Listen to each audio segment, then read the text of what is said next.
Yo, what's going on, everybody? Dave Locken with Odd Shopper back again, rocking a little divisional round weekend here. 4 games, 2 Saturday, 2 Sunday, and we're going to see if we can keep this one moving. I'll tell you what, we came to an abrupt end, an ugly one on Monday Night Football, but our props looked great Saturday and Sunday in the wild card weekend. But man, talk about that Monday game.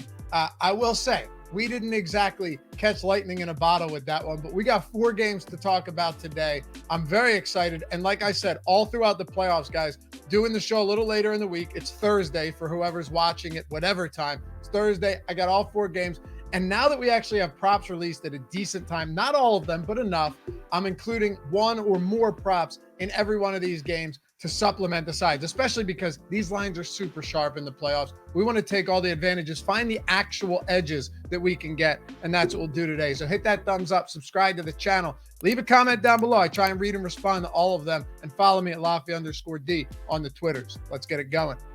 First up, kicking off this week of the playoffs, you got the Jags and the Kansas City Chiefs. Chiefs laying 8.5 here, 53-point total. And like I said, got props for you in all these. We're doing this on Thursday. So if any news breaks, just understand. Pay attention if it's Saturday or Sunday. Just know, doing this on Thursday, keep an eye on line movement and all that good stuff. But want to get it as early as possible. And I'll tell you the truth. I can see the Chiefs running away with this one. There's plenty of reasons why people may see it differently, but I'll tell you why I think they could run away with this. You know, we witnessed an amazing comeback with the Jags last week. Heck of a game, right? Like, just an incredible game. They overcame a 27-point deficit. They knocked off the Chargers.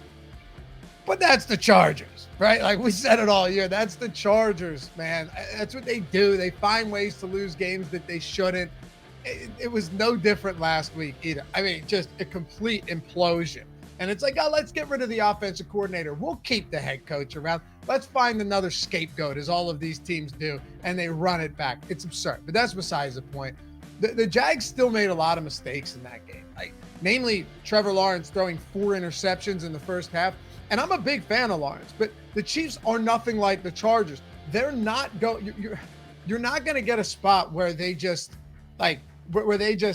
are going to give you an opportunity to make a historic run after getting picked off 4 times or being down a lot of points. I'm not saying Jacksonville can't score, but don't expect this to look anything like it did last week, especially if the Chiefs put their foot on the gas. They're not going to take it off.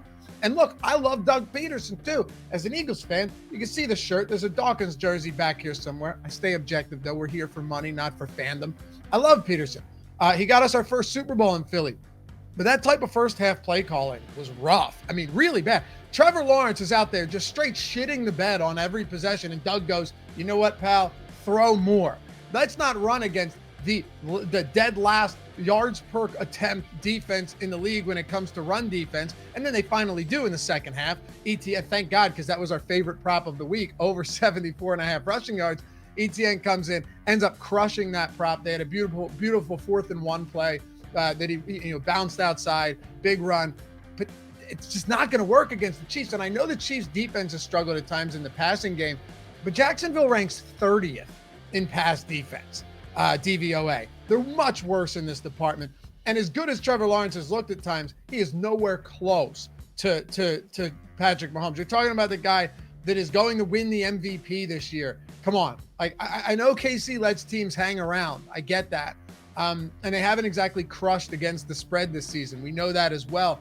But you look at their last 3 weeks of the regular season, it's not like they can't cover big spreads. They covered 9+ point spreads in 2 of their last 3 games. And I just don't want to read into the against the spread struggles as much as other people are. So give me the Chiefs here. I think they could roll. If they don't, credit the Jags, but I think they could roll -8.5. And I got a prop for you as well. Jerick McKinnon over 32.5 receiving yards. But McKinnon averaging 5.4 targets, 9.2 yards per reception since week 9. Give me the over there as well. All right, let's get into the Giants and the Eagles. You guys already know this. We talk about taking advantage of opportunities when they come up. DraftKings is giving you $200 when you put 5 down. The link's in the description and in the pinned comment. This is $5 into $200. That's it. And I have an amazing prop for you in this game that you should use. When you go over there, sign up. All you need is $5 and 2 minutes of time. 2 minutes to sign up, $5 to put on any bet that you want, and you're getting $200 in return. That's it. $5, 2 minutes. Essentially, you are making $100 a minute or $200 in 2 minutes. If you think of it that way, it's as easy a no-brainer as it gets. Not to mention that your bet doesn't need to win. Matter of fact, your bet doesn't even need to happen. Well, it does, if you place the bet. So I'm going to give you a great prop for this, but it doesn't really matter because if you place the bet, you get the $200 immediately, instantaneously. It's not win or lose. It's not after the bet settles. It's 5 into $200 when you put $5 in using the link in the description and a pinned comment. That's it. And think of it this way, in very realistic terms that anyone can understand. If you end up getting the 200 and losing all of it, worst run of your life, you're down $5 at the end of the day. That is legitimately your floor, your downside. The upside, you turn it into whatever you want. Put it on whatever you want. Turn it into 4 or 5 figures for all you know. Check it out and use the prop we're going to get to. But first, and of course, link in the description and in chat and pinned comment. But first, let's talk about this breakdown between the Eagles and the Giants. Eagles 7.5-point home favorites, #1 seed in the East, home field advantage, got the bye week, get Jalen Hurts healthy, which is huge. The way that Philly covers spreads, and we talked about this all year as well, they get up early and they force teams to abandon the run. They've done it a ton this season where teams go pass heavy, they make mistakes, okay? Week 14, the Eagles steamrolled the Giants. Granted, depleted secondary, but still steamrolled the Giants with this exact approach, essentially making Saquon Barkley irrelevant in this game. They did the same against the Titans only 1 week before. Derrick Henry was a ghost, same reason. But if you can limit their high-octane offense, you are also capable of exploiting their biggest weakness on defense, which is the run game. At the same time, though, and I said this back in week 14 in the same video right here, I thought the Eagles would either lose by a small margin, right, or they would blow them out, and it ended up being the latter. You have to credit the Giants, though, for showing some improvements on defense. They got Adoree Jackson back, which is huge as well. He shut down Jefferson. We'll get to that in a second. But still, the way that they cover games is by keeping games low scoring, unless, of course, you're facing the Vikings defense. And they grind down opponents because Brian Dable, Wink Martindale, they've done an excellent job this season. They deserve credit with the personnel that they have. But here's the but. I still think this Eagles team is too much of a heavyweight in this battle. And I don't put too much stock in week 18 where Jalen Hurts was essentially instructed not to run. The Eagles ran a super vanilla offense. You've got Lane Johnson practicing. He said on the Pat McAfee show that he's playing. That's huge. Chauncey Gardner-Johnson is back in the secondary. That's huge. So they're only missing Avonte Maddox, which is significant, but it's not terminal, right? So underdogs we know have performed well against the spread, facing a divisional opponent for the 3rd time in a season. But I still give Philly the edge on both sides of the field. Unless the Giants create some early turnovers and get early points on the board, which is possible, but we can't project for that stuff. Philly should be able to keep them out of arm's reach, especially given the massive advantage they have in the trenches, being able to get to Daniel Jones. So here's the prop. If you signed up on DraftKings, right, you took that 2 minutes while I was giving that analysis and you want to bet for it, you want to bet to put down something to sweat, even though you're getting the money regardless, Dallas Goedert over 48.5 receiving yards. Here's why. Adoree Jackson being healthy is a huge boon for this New York defense. He lined up across from Justin Jefferson 85% of the time last game and shut him down. But the Eagles have an embarrassment of riches on offense. And if Martindale tries, anything similar, right, to limit Brown, of course you have Devontae Smith on the other side. And they also blitz heavy, which we know they do. Goddard could be the primary beneficiary here. He's a monster after the catch. He led all tight ends in yards after the catch per reception, 7.8 yards after catch per reception. And he was 3rd in actual yards after the catch, despite missing 5 games of the season. I love it. Dallas Goedert over 48.5 receiving yards. And last one on this game, Richie James over 4.5 receptions is plus money. It's plus 105 on DraftKings. It's a sketchy one. I understand that. But I do like this because if you look at the one weakness in the pass defense for the Eagles, it's not Slay or James Bradbury on the outside. It's missing Avonte Maddox in the slot. Richie James is your slot receiver. I think he gets a lot of work in this game. Not my favorite prop, but I wanted to give you a couple from this game. Over 4.5 receptions because it's at plus money. He could be the safety valve for Daniel Jones, especially if the Eagles are getting to Daniel Jones quick and early with a lot of pressure. Next up, Bengals at the Bills. Bills laying 5.5 at home, 48.5 point total here. I got to tell you, I think these teams are evenly matched, really evenly matched. Yeah, the Bills defense ranks higher than Cincy, but the Bengals they're no slouch either defensively. And the big concern for Cincinnati, no doubt, this is not lost on me, it's whether or not this offensive line can hold up. They got some injuries that could prove to be a problem, but it does help that Von Miller's been out a while. I mean, his absence as far as the pass rush goes is pretty significant as well. Probably helps to slow the bleeding on this Cincinnati offensive line. I'm not betting the Bengals money line here, but with this opening at 3.5 and then ballooning to 5.5, I don't think there's much meat left on the bone to lay the points on Buffalo either. And I'm not putting a ton of stock into the Bengals' lackluster offensive performance last week against Baltimore. Think about it. It's the third time they've faced each other this season.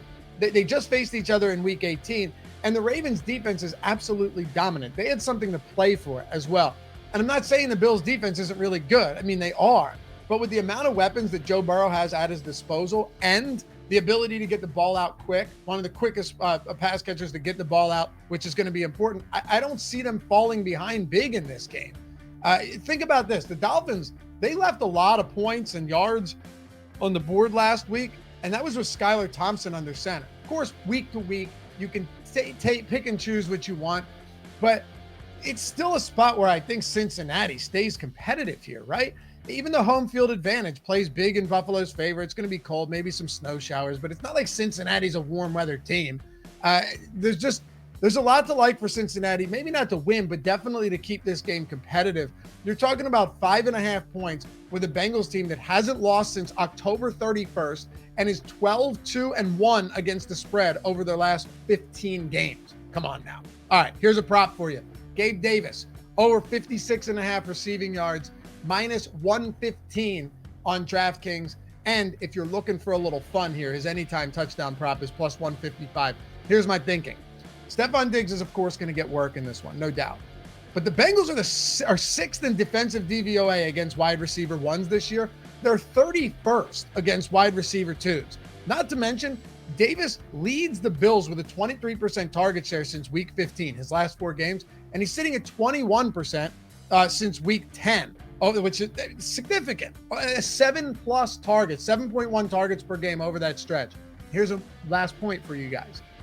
He's seen an insane 20 deep targets over that span. That leads the team, so 20 plus yards per target. 20 deep targets over that span since week 10. That leads the team by a mile. Diggs has 14. So give me Davis over 56.5 receiving yards. And if you like that anytime touchdown, get in on that as well. All right, last one up here. And for those of you that skipped to these Sunday games watching on Sunday morning, remember DraftKings, $5 into 200, place any bet. Doesn't need to win. It doesn't even need to go off. You just place the bet, you get your $200, and you go about your business. No brainer, straight up. Link in the description and in chat. I've got a prop for you on Sunday too, if you decide to take this one here and throw a bet over on DraftKings. But we got to talk Cowboys Niners first. 45.5 point total. Niners laying 3.5 at home. And I got to say, the fact that Dallas is only a 3.5 point road dog says a lot, in my opinion. I told you at the beginning of the show, I was way off. I was way off with this game last week. It was the one spot I just completely whiffed, right, from the sides to the props, like the Leonard Fournette one. Apparently, they just don't use him at all anymore, despite giving him 30 looks in week 16. But it wouldn't have mattered. That team stinks. And as ugly as things look for Dallas at times this year, we saw that they're capable of doing big things when Dak Prescott is kind of surgical and doesn't turn the ball over. Don't get me wrong, that performance for the Bucs was absolute, just utter garbage from top to bottom. The only thing worse than Tampa's offense was Brett Maher's leg. Missing 4 extra points is something special as well. But honestly, looking at the Niners schedule, like, when's the last time they faced a really good team? The Chiefs back in week 7? Seriously, take a look for yourself. I suppose you could say the Chargers in week 8, but, you know, we know I'm not a huge believer in that team. Many aren't. And trust me, I'm not shitting on the Niners here. I promise you that. They're a phenomenal team. As an Eagles fan, I don't want to face them if we make it to the championship round. I still clearly think they could advance to the NFC Championship, but getting Dallas at plus 3.5 actually does make sense here. It moved from 4 to 3.5, number one. Dallas can generate pressure. They can get to a quarterback. They play strong defense, and they have an offense to rival that of San Francisco when Dak isn't making mistakes. According to Football Outsiders, too, the Niners are number 1 in defensive DVOA. Cowboys are number 2 this season. Give me the Cowboys and the over. Really wouldn't be surprised to see some points here, even with two elite defenses battling things out. All right, here's your DraftKings 5 in the $200 prop of the day for Sunday. There's not a ton of great props for Sunday right now. I'll throw some in the Discord over on OddsShopper. The link's down below too. First week is free if you want to dive in, get picks from everyone, all of us on the OddsShopper channel. But Ezekiel Elliott over 34.5 rushing yards. Look, I'm no fan of Ezekiel Elliott. We all know that Tony Pollard is better, but they're still essentially splitting snaps. Zeke played 48% of snaps last week, almost 50% of snaps. In a close competitive game, and this profiles to be one, he's going to get around 15 carries. I mean, Zeke, just give us a little bit more than 2 yards per attempt against a good run defense, and you're getting us over 34.5 rushing yards. I think you see a balanced attack from Dallas. I think the defense stands up enough to where they don't have to resort to a pass-heavy attack, and Zeke gets enough, 14, 15, 16 carries with even modest production to get us there. Not to mention our projections over at OddsShopper have Zeke for 56 rushing yards right now. Appreciate you guys watching. As always, let's win some money, come back for the championship round, and get hot heading into the Super Bowl. Peace.